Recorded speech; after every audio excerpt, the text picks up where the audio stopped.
Welcome back to another edition of listener-supported KPBS Cinema Junkie podcast. I'm Beth Accomando.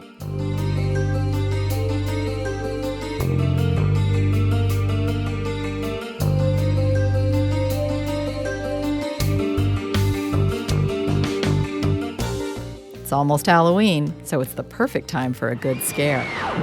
They get in through your mouth, and you walk around while they incubate, even if you're dead. Science fiction writers might have thought they came up with an original idea, but insects did it first. Much of science fiction, and even horror, has its roots in science fact. That's why it's so much fun to speak with a real scientist like Michael Wall. The cockroach loses its free will.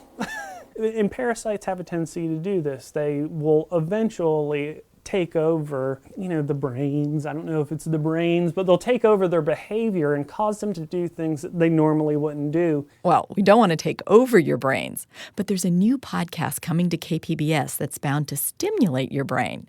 It's a journey through the amazing work scientists are doing here in San Diego and how they're pushing the frontiers of human knowledge. So, before we get to the grooviness that's Bruce Campbell, I just want to give you a taste of what's coming from the KPBS Podcast Network. San Diego is one of the largest scientific research hubs in the country. So, who are the intrepid scientists in search of discovery, pushing the frontiers of human knowledge? This is Rad Scientist, where the scientist becomes the subject. I'm your host, Margot Wall, and I'm here to give you a taste of this new KPBS podcast. I'm a physicist around the clock. I couldn't imagine doing anything else. Maybe if I opened up a dog resort with puppies and stuff. Humanity came within a cigarette paper's thickness of going extinct. So 100 years of searching for supernova, thousands of supernovae were found, and I find one and it's 10 times brighter than anything before. I talk to my plants. What do you feel if I ask you to donate a leaf to me? Please clear the annex. We're starting the sequence for the next test shot. Ready to fire in 3 seconds. 2, 1, now. Shot in progress. Choo! Choo! Choo! Choo! Choo!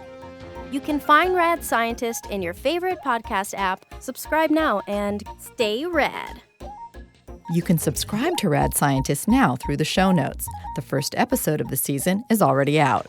All right, you primitive screwheads, listen up. That's right. It's time to listen to the man with the boomstick. Sure, I could have stayed in the past.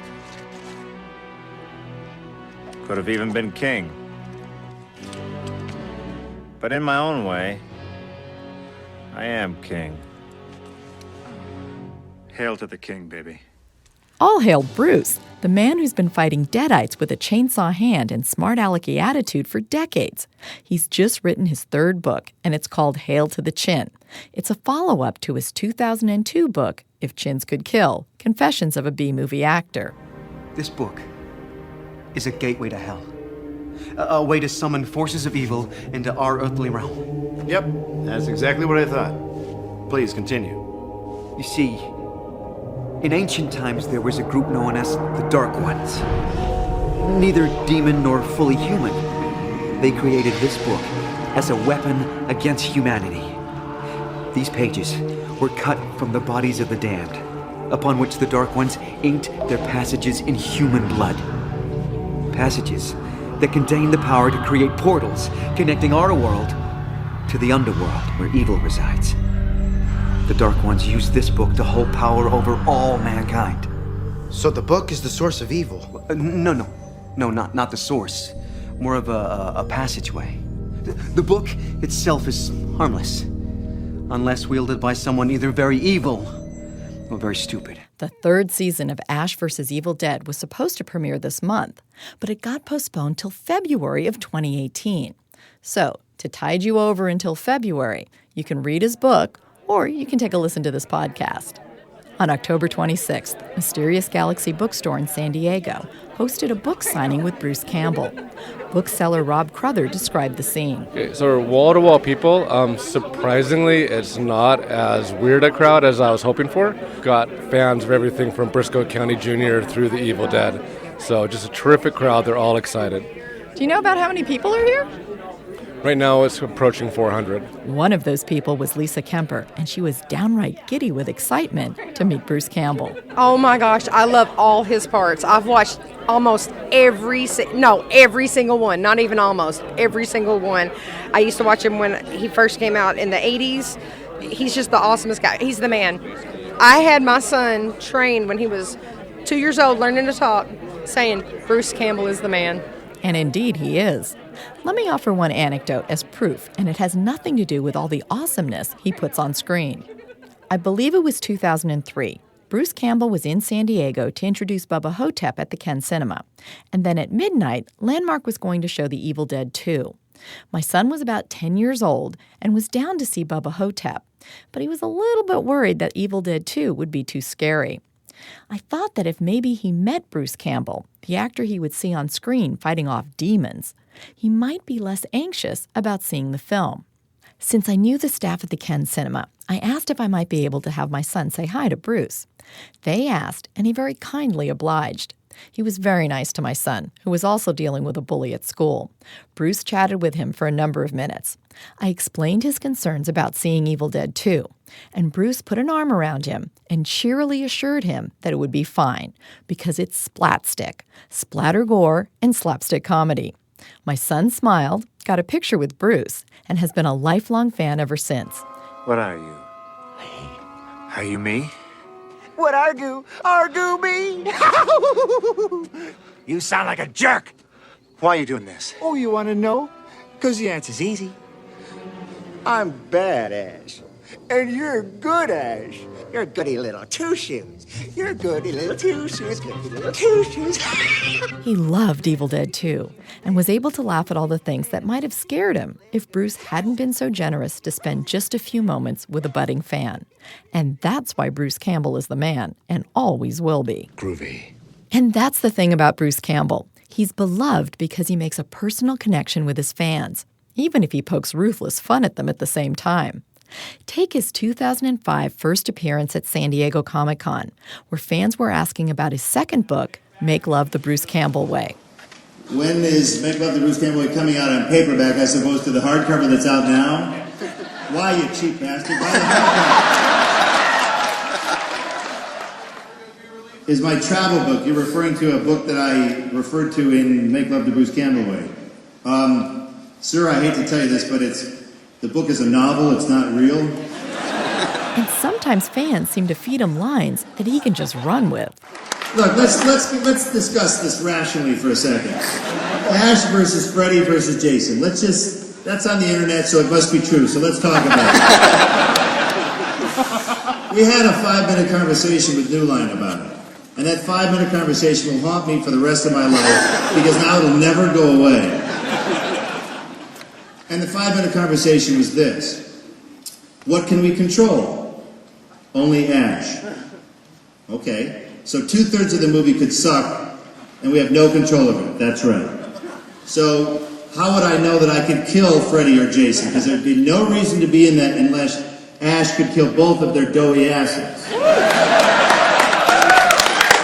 There's no guarantee of that. And when you make another Evil Dead movie, which would be like part 3.5, you expect to make some money, but we'd be splitting the pie with 2 other franchises who have invited us into their world. It's a bad idea. It's a bad idea. So we said no. That's why it was a 5-minute conversation. Plus, where does it take place? Sacramento? Where do these characters come from? What are the rules? There's 3 sets of universal rules of what's happening there, what monsters and how they die and how they live. So it's a bad idea. While waiting for Bruce Campbell to arrive at Mysterious Galaxy, I spoke with a few fans about why they love him. All right, I'm Michael Carpenter. I love Bruce Campbell. I used to watch his Evil Dead 2, all that stuff. Army of Darkness was awesome. Ash vs. Evil Dead is an awesome show, and I love it so much. We just finished season 2, and it's amazing. It's just really good, and he's just a really funny guy. I mean, anything he's in, it's always hilarious, and everything I've seen in him, he's always like a quality dude, and he always makes me laugh. So I'm here for him, and I can't wait to see him. Okay, do you have a favorite Bruce Campbell line? Groovy, for sure. Okay, I'm Deja Marshall. I'm Rebecca Josen. Well, in my head, I grew up on horror movies with him, and he made me love horror, and he's like the most beautiful thing ever. That's true. Yeah, that's all we grew up together.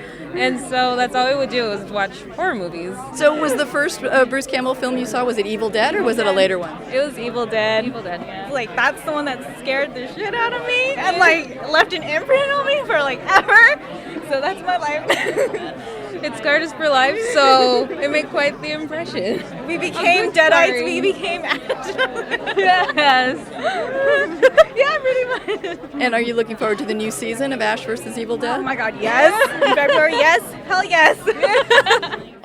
My name's Richard Hill. I'm executive producer of The Blood Hunter, a movie starring Timothy Patrick Quill and Danny Hicks from Army of Darkness and Evil Dead 2. So, when I was 14 was the first time I saw Evil Dead, and from that point on I wanted to make movies. It was like what I wanted to do. So, I watched that movie and I was just like, I don't know what it was about it. I loved Sam Raimi. And then so I started watching everything that was Sam Raimi, and I noticed this guy was in like everything. And so I've followed him since I was that old. But I like Sam's work, but I more fell in love with Bruce as an actor because he's just a funny guy. Like, he's comedic and he's kind of angelic when he acts. Like, it's just he's really good at it. Like, he does it with like this kind of grace that nobody really has anymore. Like that old 60s, 70s comedy grace like the Stooges had, because of course they all love the Stooges growing up. No, he really does. He's a really good actor. He's had this, and he's got 3 books now. This is his 3rd book, right? He's got If Chins Could Kill, and then he's got Making Love the Bruce Campbell Way. And they're both fascinating books. Like, I would recommend, honestly, reading them. They're really good because they have all these stories in them from his entire career. You know, even if you aren't a Bruce Campbell or a Sam Raimi fan or any of that, even if you're like just a film fan and you like movies, the books are fascinating. They're really enjoyable to read, and they have a lot of good stories in them. Sandra Deakins. What do you like about Bruce Campbell? His humor, mostly. And I'm very thankful that he has written a 2nd book to go along with his his previous book, and I look forward to reading it. It just looks like it's going to be a blast. I'm thoroughly enjoying rereading the 1st book again, and I'm going to have him sign that one tonight as well. When he comes to Comic-Con every year, it's a blast to see him there, and he's very entertaining, and he loves his fans. That's one of the things that's very special about Bruce, is that he goes out of his way to say hello to you, even if he doesn't know you from Jack, literally Jack of Spades. But no, he's just a nice guy. It's a lot of fun. My name is Coy Darren Jones, and I'm a Bruce Campbell fan. I've got the other 2 books. And what have you brought here for him to sign? A copy of the Necronomicon that my brother made and gave to me for my birthday. And it's got like replica of the book from the movie. Hi, I'm Mary Strahan. And you are here for a Bruce Campbell book signing. What do you like about Bruce? His humor. He's always funny. And I need a lot of funny right now. Looking around here at the audience, would you say that there's a pretty diverse crowd here? Yes, actually. There's a good age range. There's actually kids in this room, all the way up to some of us who are not telling our ages. Do you have a favorite work of his, a film or a TV show? I was going to go with Bubba Hotep and then Evil Dead. And do you have a favorite Bruce Campbell line? This is my boomstick. My name is Sarah Bourne. And tell me what you're dressed like. I'm dressed as Ash from Evil Dead 1 and 2. So what makes you a fan of Bruce Campbell? Well, my family and I grew up watching like Evil Dead, and I actually really like Briscoe County Jr. a lot, and we're just huge fans. We were raised on a lot of his stuff, so. And what is it about him that you find appealing? Oh, that beautiful chin, that amazing hair, everything about him, his amazing quotes. And what have you brought here for him to sign? I brought my Man with the Screaming Brain, issue number 1. I got it when I was like 15. And it's really special to me. So I brought that, and I already got his book to sign, so. Hi, my name is Jacob Denton. And what have you got here? I have a little Necronomicon, little stash box. I got it at Monsterpalooza convention. I'm going to have hopefully Bruce sign that today. What do you like about Bruce Campbell? Why is he an actor that you enjoy? Well, I grew up with horror films, but I've always been scared of him, just like other people, being raised off horror films when I was like 5 or 6 years old. But he represented this character that defeated evil, and he made me braver. He made me not scared of Boogeyman when I was little, because he was the only guy who could totally kick ass and make fun jokes while doing it. So he made me appreciate horror, made me laugh at horror, kind of like that catalyst towards horror and comedy for me. So I appreciate everything he's done. I watched Army of Darkness like 100 times when I was like 6 years old, and that was just the most fun time ever. Just my VHS, just that thing, I ran through that VHS copy like none other, and it was just full of scratches at that point. I think Army of Darkness and Evil Dead 2 are just such a fun movie to raise kids off of, just because of how ridiculously goofy they are. Yeah. Do you have a favorite line? Shop smart, shop ass smart. Yeah. And hey, she bitch. Before he began signing books, Campbell read from a chapter about shooting his film Man with a Screaming Brain in Bulgaria. For those of you who would like to follow along and watch every mistake that I make, page 98, a little piece called Rust in Pieces. It's about making a movie in Bulgaria, a modern-day classic called Man with the Screaming Brain. Rust in Pieces. What comes with shooting in countries with far greater needs than those of an American exploitation film is what I call the Bulgarian box of chocolates, whereby you never really know day to day what you're going to get. A key scene in the film, Man with the Screaming Brain, the modern-day classic, involved a Vespa. I'll spare you the narrative details of why it was critical, but the Vespa had to be pink with streamers from the handlebars. It had to be completely destroyed on film. At the time, I felt that my first meeting with the transportation department had gone well. Since only a small handful of crew members spoke English, my translator, Asia, was there as well. We discussed the alleged Vespa with Yuri, the head of the transportation department. Now look, Yuri, I remember saying, I'm assuming that when I say Vespa, we're all talking about the same type of machine. I brought this up because of the array of odd vehicles I had seen on the Bulgarian roads, and I drew a crude picture on my dry erase board. Yes, of course, Yuri nodded in recognition. No problem. And I can paint it pink, right? Yes, of course, Yuri said, rolling his head from side to side. Yes, of course. It doesn't look like yes, it looks like yeah, whatever, or maybe, or go fuck yourself. I don't know.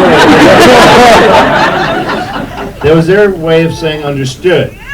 So about a week later, I passed Yuri in the hallway of the production office, and I couldn't help but following up on the Vespa.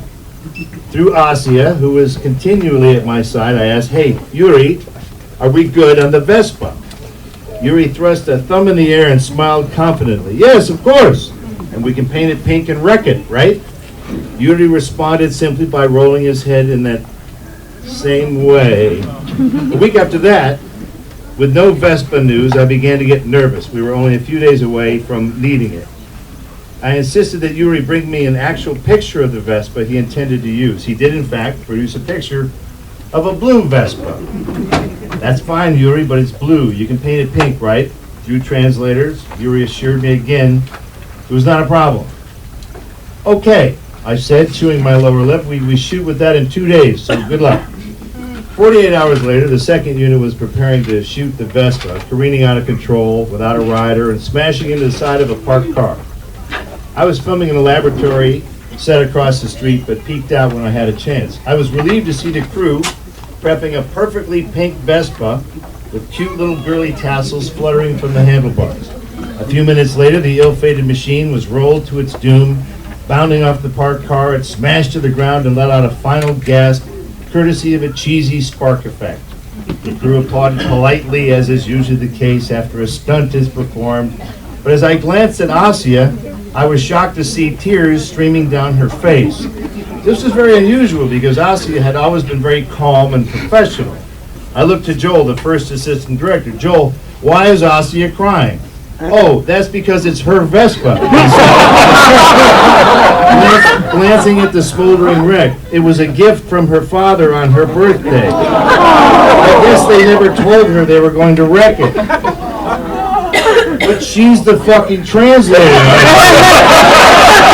She was there. How could she not know? Joel shrugged. Welcome to Bulgaria.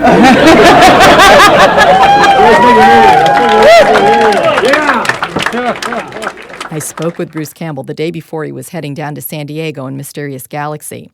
I wanted to talk about the contrast between his public persona and private one.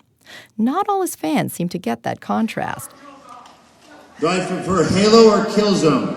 You're assuming that I'm a gamer. I say the words, I don't play the game. Sorry, man. I wanted to talk to you about your book, because you have your new one coming out. Your books, I think, to me, reveal kind of an interesting contrast in your career and persona, because you come across at conventions, you're like this ultra cool cult favorite, and Ash is known for being irreverent and wisecracking, and it seems like you have this like horde of young fans. But in your books, you reveal that you're kind of this, and I don't mean this in a negative way, but you're like this old school kind of actor with a lot of respect for the profession, and you've got this, a sense of what the business is like. And I found out in the book you're a big fan of someone like Bob Hope. It's ridiculous. Lawrence Welk, for God's sake. But there is that ridiculous, unescapable difference between the persona and the actual person. If anything, that's what books can do, is round out that image a little bit. I just like wearing dumb outfits, and going to conventions and stuff has given me the excuse to do that. For some reason, I do pretend like I don't take any of it seriously. There's a lot of it that I don't take seriously, but I actually do take the craft seriously. It's like, being a good bricklayer. I think you should take pride in if you are a craftsman, try and be a good craftsman. So I guess I do take that seriously. But, there's always going to be a difference between the on-screen schmo and then the guy who runs around on his property. There's always going to be difference between the persona of Humphrey Bogart and then who he really was. That'll always happen. And so Bob Hope is really one of your favorite kind of... Well, again, not so much the guy Bob Hope, but the fact that, he touched every single of the big five bases. Vaudeville he was in Broadway, a ton of radio, lots of television, got into television early, and of course motion pictures. So he really did it all. He was just a clever guy, but I liked his persona. His persona was that he was kind of an idiot. He would get himself into problems, and then he would have to talk his way out of them, not doing it very well. So I guess I just got used to seeing his double talk, and you could tell he was ad-libbing a lot. And I was like, yeah, that's a kind of a character that I like playing, that type of guy. So the character Ash now, of course, on Ash vs. Evil Dead, he really is, in his own way, Bob Hope-ish. He's talking his way out of situations that he created. So Ash is just kind of like one of those Bing Crosby, Bob Hope road movies. Yeah, it's like an unrated road movie, really. That's all it really is. And you also kind of followed in his footsteps in terms of you also like went out and entertained the troops and stuff as well, too. Yeah, that seemed like a good thing to do. We randomly got the opportunity, making burn notice, some service members came to visit the set.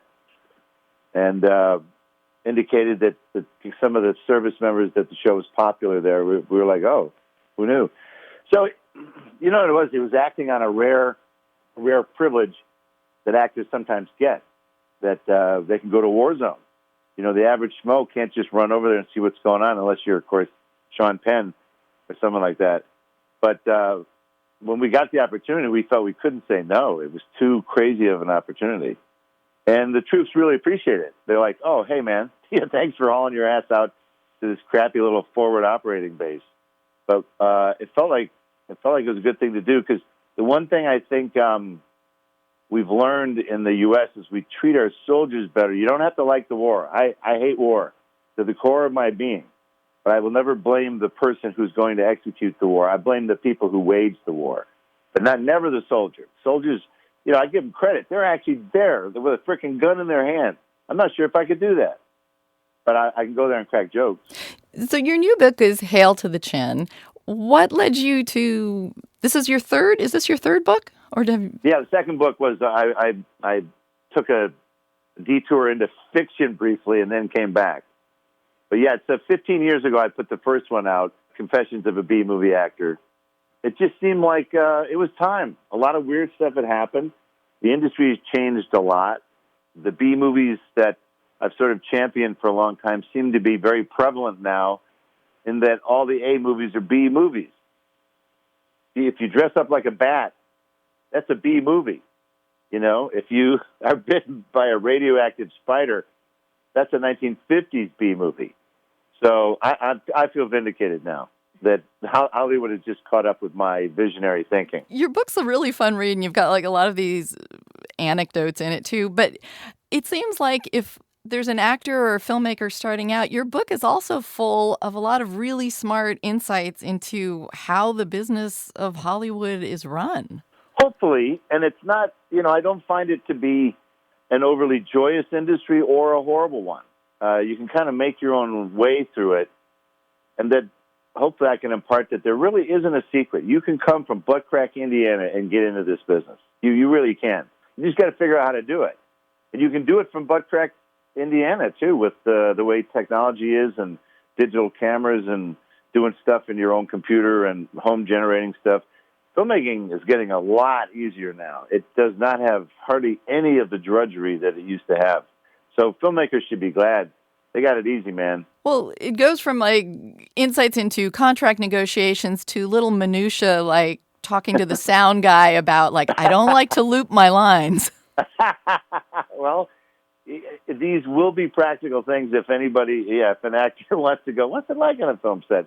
It's always very different than you think in every situation. That's the one thing that astounds me is how different of an experience different movies or television shows can be. I can come off of something and go, man, that was just an awful experience, and the movie's good. And then you come off of something and you go, man, that was a blast, and the thing dies 1,000 deaths. So I'm convinced that something that's easy to make is hard to watch. There's a theory in there somewhere. Well, you talk a little bit about Bubba Hotep in your book, and you said that was a little bit of a different kind of shooting experience for you with Don Coscarelli because he was very meticulous and a bit slow in the process. Yeah. Mm-hmm. But ultimately, is that one of the films that you feel most proud of? Yeah, that's top 5 for sure. I think it's a cool little gem of a movie. It's like a ponderous story about aging. Oh yeah, and there's a mummy.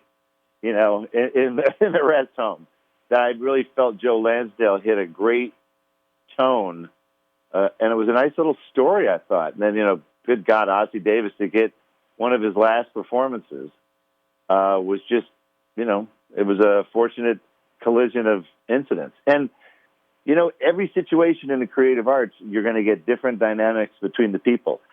Some actors get along famously. They love each other, and they'll do anything for each other. And some actors want to tear each other's eyes out. It's so amazing to witness the whole spectrum. And I read a lot of actor books, so the same thing. It's nice to know the same thing has happened since day one. There have been great creative alliances and absolutely terrific fights and arguments and people walking off set. It's all very, we're the arts. We're a little overly dramatic, I guess. Well, it must have been great to work with Ossie Davis. It was, because the guy, if you look back at his life, I think his first movie was like 1945, and this was like 2001.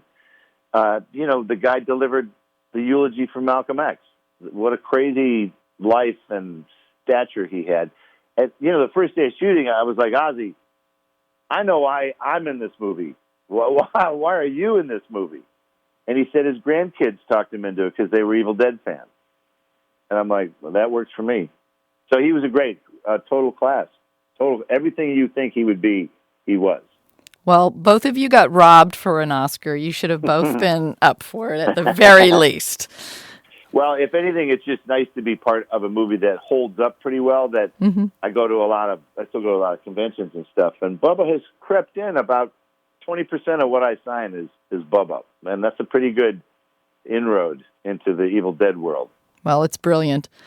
And talk a little bit about Burn Notice and your Sam Axe spinoff, because what I find interesting is that from a fan perspective, we were just happy to see you get a film of your own and get your character to develop.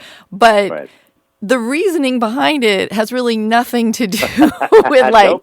Nope. There is no organic reasoning behind it whatsoever. And that's what, I guess, again, people don't necessarily need to know that, but I thought it was an interesting byproduct of a contract dispute.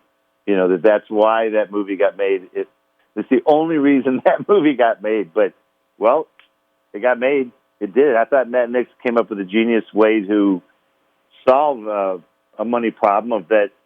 Make a TV movie, pay Bruce for that. It's extra work, so the other actors can't complain that, you know, he's getting free money. And develop his character. And Fox is going to make a TV movie or two anyway.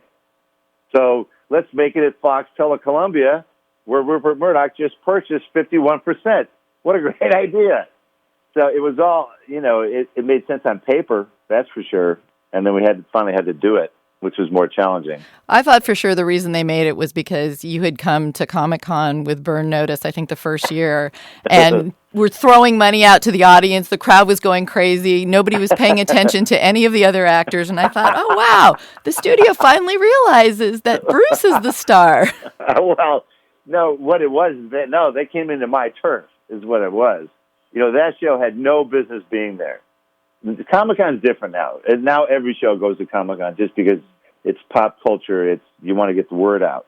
But even then, even back at the beginning of Burn Notice, I thought it was weird that they were going to do a panel at Comic-Con. I'm like, what the hell are you guys? You're not a sci-fi or horror, fantasy, you know. But what was nice, it was nice for them to see it. It was nice for the studio to see that there are savages out there, you know, who are very vocal and very present. And same with Stars. They got to see that lesson at the New York Comic-Con, where people had foam chainsaws that they were chainsawing in the air, you know, during the screening of the first pilot. They realized the fervent nature of some of the Evil Dead fans. You know, we're not many, but we're strong and vocal. Yeah, they are vocal. I was at Comic-Con the first time you appeared there, and I mean, the crowd was crazy for you. You know, they get it. You know, I can't explain any of that other than the fact that I like the fact that they're having a good time, and I like to poke fun at them for sure. I think part of it they expect to be made fun of when I do a panel. And, you know, I give money, I take it away sometimes. You know, we have a lot of impromptu stuff.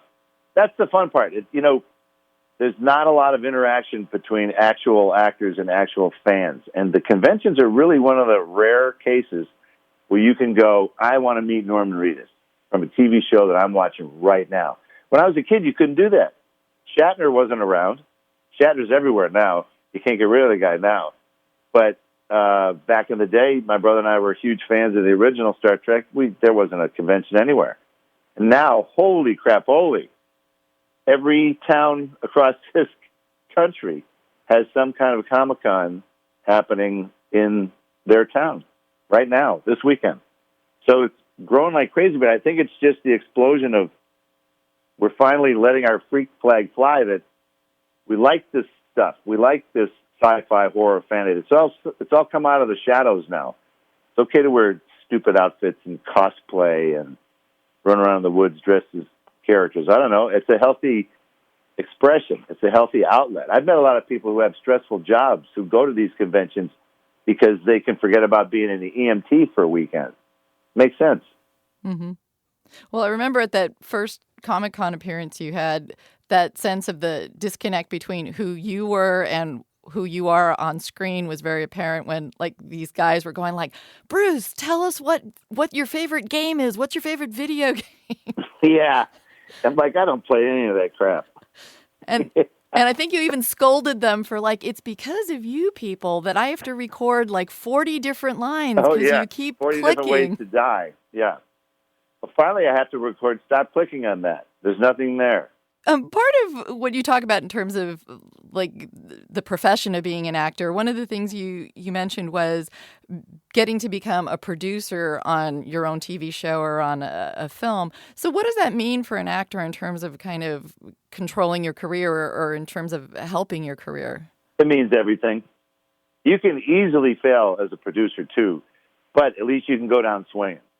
That's how I look at it. If you're a producer, you're not only in on the money, which you should be rightfully entitled to if you are a major part of that project, because you're the face of it. You really are, and you're going to promote it. No one cares who produces movies, honestly. They don't care. Harvey Weinstein, they only know him because of the trouble he's in. So it's a good thing to be in it from the ground up. You get a lot more respect. You can control the material. You can be part of the guys who, if you hire the director, that director is not going to do anything you don't want them to do. It's kind of the bottom line. And you wouldn't hire them if you didn't think they were competent and a good fit after having extensive meetings with them, So you're also more vested in it. When you're a producer, you don't care about your trailer anymore. You're not stomping around saying, why are they not shooting me? Because you already know the problems because you're a producer. It's a much healthier all-in method to go. And then you're also dealing more directly with the studio. You're looking at editing. You're looking at the finished cut of the movie. You're looking at your performance, and you're going, hey, guys, don't touch that. Leave that alone. I think that works. Or put that back in. I miss that. And so I just think it's a very natural progression. And actors have been doing it probably since the 50s, really getting involved in it. And they should. Why not? It's not like producers know what they're doing either. Half these guys are either old bean counters, attorneys, hucksters, shysters, lawyers, there aren't a lot of producers who have great taste. And now with Ash versus Evil Dead, do you feel you've come to a point with that show where you've kind of got this perfect balance of having control and getting a show that works and that kind of gets what your character is? Yeah, that's why it's going to be canceled, because we finally got there. and that'll be the perfect ending to it. We're 3 seasons in. That in and of itself in the land of television is like, okay, you got past your rookie season, got 2 more in us. We think this is a really strong 3rd season. They moved our air date about 6 months, which is not unusual these days. Everybody's trying to figure this stuff out, stars included. They've just been purchased by Lionsgate, which will have their own agenda. So we got to see how we fit in their future. They know the fans are there. We have found, sadly, that our fans are actually kind of lazy and cheap. They're cheapskates. They illegally download the show quite heavily, and they don't want to pay the $6.95 or whatever it is for the monthly thing. So, they're not getting the immediate clicks that they need to make them feel all warm and fuzzy. But I don't know. I think these networks have to figure out how to gauge people, because nobody's watching live TV anymore. They're watching their apps on their subway they want their Oompa Loompa right now, and I want it on this device. And I don't really want to pay much for it. So we're discovering, our show's in the middle of everybody else who's trying to figure this out. We're in 100 markets around the world, and the DVDs, the first season sold more DVDs than any other first season show in 5 years. So somebody's out there. But what Starz has to do is they have to find out how to get these clicks, how to connect. It's really, they just have to find out how to connect to the modern day youth, who they got a way to rip movies for free. They don't want to pay for anything anymore. Well, they feel entitled to you.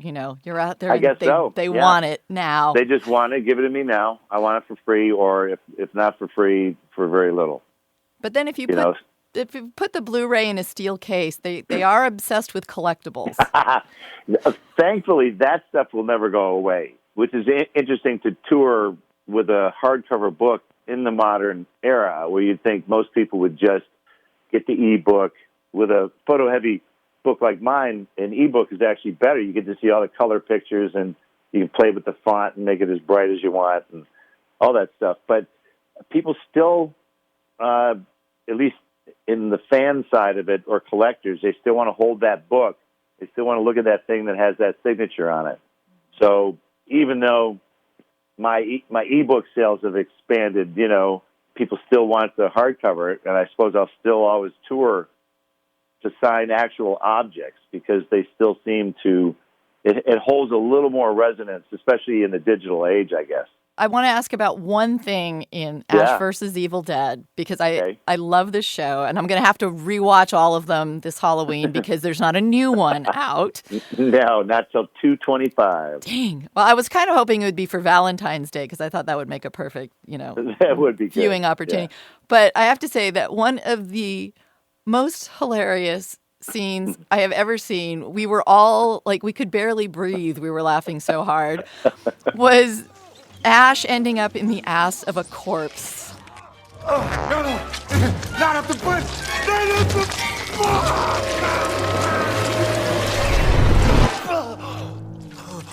Oh, God. Oh, God, I'm in the butt. I'm in the butt. I'm in the butt. How did this come about, and how do you go in that day going like, well, this is what I'm doing today? Well, it's weird. We have you get to a new normal. You feel a little bit like, and this is a bad comparison, but you feel a little bit like an infantry soldier where it's your second tour and you go, yeah, seen that before, yeah, right. Oh, dead guy over there, yeah, right, okay. And our set's covered with blood and viscera and gore. It's really just, it's another day at the office. It's just you, and that's how warped your life has become, that becomes normal. So, but that sequence I knew would be more of a water cooler sequence of people going, okay, did you see the scene in Ash vs. Evil Dead where his head goes up the butt? And, they, of course, Rob Tappert, the producer of our show and my longtime partner, is making the call of like, nope, we're not done yet. He's got to finish, because it was just going to be a fight with the colon, like, punching it and it punching me and spinning me around. The original idea was that wasn't part of the plan, but Rob put a horrid twist on it. Went, nope, he's got to go up the hoo-ha. And it does make sense in the world of Evil Dead that it would do that. It just, as horrible as it is and as ridiculous as it was to shoot, it did make sense. The Evil Dead would do that. They would pull his head up a cadaver's butt. Yeah, it was horrible to shoot. We kept adding to it, so we had to keep coming back to redo stuff to put basically the sausage head, on top of me for shooting. Rob was right. He was right, because it's one of the scenes that people will talk about is the head up the butt scene. Oh, yes. Yeah. Now that you are facing the third season of Ash vs. Evil Dead, what can you possibly do to top yourself? Well, we try not to play that game. We're trying not to do any more up the pooper scenes that, we've sort of, I think, hit a wonderful plateau there. But the trick now is, where's the story going? Ash is not just an idiot who lives in a trailer park with bad personal habits. He's a guy who's foretold in an ancient book. He has an image in an old volume. So who is he? Why him? What is his mission? So we're doing a little more Joseph Campbell this year. The family has expanded. Ash finds out that he has a daughter, an unruly teenage daughter. And so right at possibly the worst time, he has to not only save the world, but he has to raise a daughter and try and attempt to be, a good father in the midst of all this. And to me, there's nothing better than to throw the hero into that, to force him to try and to force Bob Hope to try and deal with this situation poorly, very poorly. But at the end of the day, I feel, and we always play Ash, that he has to come through. He has to. Ash is one of the rare good guys in this horror world, and that's why I think people can root for him, because he is a good guy at the end of the day. He's a poor role model, but he's a good dude at the end of the day. He will try hard, even if he's knocked down 10 times. You mentioned in the book this sense of the exhilaration versus the pain in the ass of low-budget filmmaking. What is, for people who may not know what that process is like, what is that contrast like? It's speedballing. It's heroin and cocaine at the same time.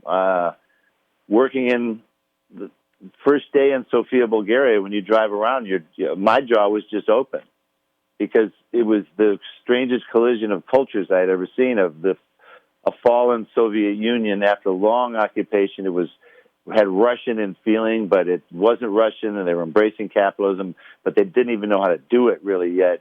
And we were there randomly because the Sci-Fi Channel, that's just where they shot stuff. It just didn't make any sense. My movie was set in East LA at the beginning of this prep period. So you get there and you go, okay, I can never fake this for East LA. We don't have the money. So your meetings are, how do we take the resources that we have and warp this story? Because we're not going to warp the background. We're not changing Sophia. It is what it is. These are Russian SUVs driving around and little German paper mache coated cars that, sounded like weed whackers. They were like 2-cylinder engines. Nothing looked like American anything. So that was part of the fun and exhilaration of going, we have to completely change this concept before we start shooting in order to make this happen. And so the cool thing is we were sort of empowered to do that. I finally talked the Sci-Fi Channel into letting us say that he's in Bulgaria. Just let us say it. That way we can shoot everything as it is. All the wording is in Cyrillic. Giant Russian statues everywhere. I'm like, why don't we just embrace that and make it a fish out of water story, which is what it was. So we just adapted it. So it was half pain in the ass, but half exhilarating because that's the seat of the pants filmmaking. That's almost all I've ever known from the first Evil Dead on, is making weird movies catch as catch can, and sometimes they catch, and sometimes they really implode. All right. Well, I know that you probably have lots of other things to attend to, so I thank you very much for taking some time out. Thank you for your time as well, and I'll talk to you again in 15 years when I do the final confession of a B-movie actor.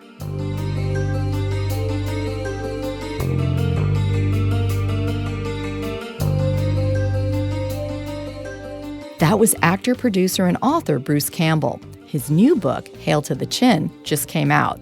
The third season of Ash vs. Evil Dead, as I mentioned earlier, will premiere in February.